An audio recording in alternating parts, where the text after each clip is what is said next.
نمونه کې خیلی احترامات مې ومنئ خپل وطن ګل وطن چینل ته ښه راغلاست مینهواله په دې امید چې تاسو به راته روغ او جوړ وئ او د صحت کلوي کې بنغښتي وئ ذبیح الله ایمان یم چې ستاسو په چوپړ کې له یوې نوې ویډیو سره حاضر شوی یم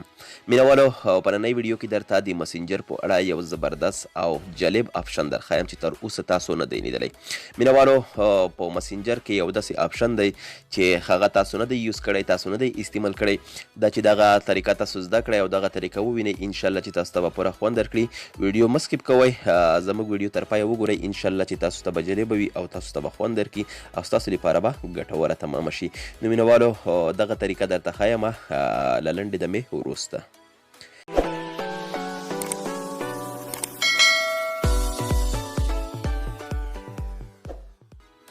بیا هم ښه راغلاست مینهوالو د دې طریقې لپاره تاسو لومړی مسنجر ته ولاړ شئ په مسنجر کې هغه کمال تاسو ته ښایم کوم کمال چې تاسو تر اوسه نه دی لیدلی چې په دې کې څه کیدي او دې کې موږ څه کولی شو نو تاسو ته یې زه مینهوالو در پېژنم مینهوالو د دې طریقې لپاره تاسو یو کوم ملګري سره که تاسو چټ کوئ نو هغه ملګری به تاسو مینهوالو کلیک کوئ مثلا زه دغه ملګري سره چټ کوم دغه ملګري سره چې کله چټ کوئ نو دې ته که کله چټ وکړم مثلا دلته زه ورته لیکم چې های د های مې ورته ولیکل نو دا که چیرې زه ډیلیټ کړم دا ګورئ دلته که ډیلیټ آپشن ووایم نو دا به ډیلیټ شي دلته خو دلته کله چې میسیج ورشي نو مینهوالو په هغه صورت کې یو سافټویر دی چې هغه به هم تاسو ته در وپېژنم کله چې دغه سافټویر د سره وي نو د به د مسنجر او یعنې د نور کوم مسنجر چې دی مثلا یو د فیسبوک مسنجر دی یو ایمو ده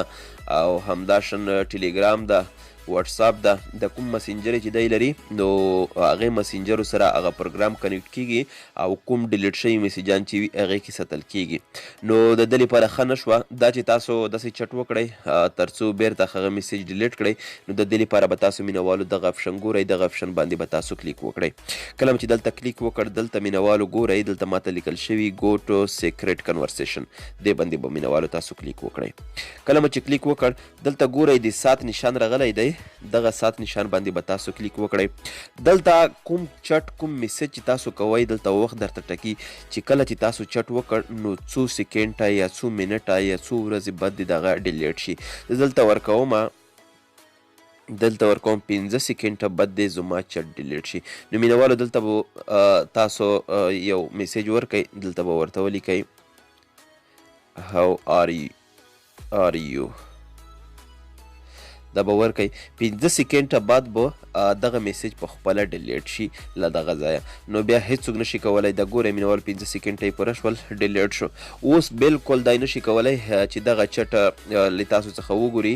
او دغه چټ سره تاسو کولی شئ چې خپل هر څه چې تاسو لیږلي وي هغه پټ وساتئ او هیڅوک نشي کولی چې دغه چټ بیا بیرته راوباسي نو مینهوالو دغه طریقه ډېره جالبه وه د تاسو په خپل موبایل کې انشاءالله وکاروئ او تاسو ته به خوند درکړي که چیرې مو ویډیو خوښوي وي لایک او شیر یې کړئ او که هر څوک زموږ د یوټیوب چینل ته نوي راغلي وي او زموږ د یوټیوب چینل یې نوي سبسکرایب نو زموږ د یوټیوب چینل ضرور سره سبسکرایب کړئ دا چې زه بیا حاضرېږم تر هغې پاک رب سپارم د الله